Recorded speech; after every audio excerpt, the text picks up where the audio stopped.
上次咧我都講過自閉症同亞氏保加症，咁都收到一啲留言，就係話第一，我講得唔係好清晰喎；第二就係有家長問佢嘅小朋友啱啱先確診呢個亞氏保加症，點解我會話呢個診斷已經唔存在呢？咁咧，其實我哋就要知道，當一個醫生或者心理學家，其實佢哋去作呢個診斷嘅時候咧，佢哋都要根據一啲指引，而嗰個指引咧，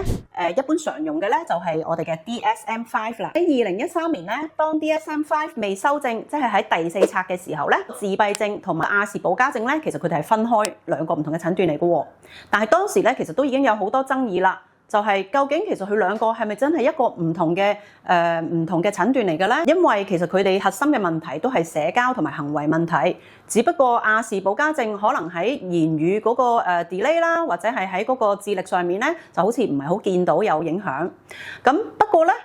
如果一個係當時被診斷為高功能嘅自閉症嘅小朋友，佢哋可能喺 catch up 語言之後，咁其實佢哋同亞氏保加症係唔係又有分別咧？直到去2013年嘅時候咧，就將呢個亞氏保加症同埋自閉症咧就擺埋一齊 under 喺呢個自閉症譜系障礙 Autism Spectrum Disorder 嘅下面。咁從此咧，大家其實個概念咧就係知道，其實佢哋大家嗰個困難都係同一樣嘢嚟嘅，就好似係一個光譜下面咁樣啦。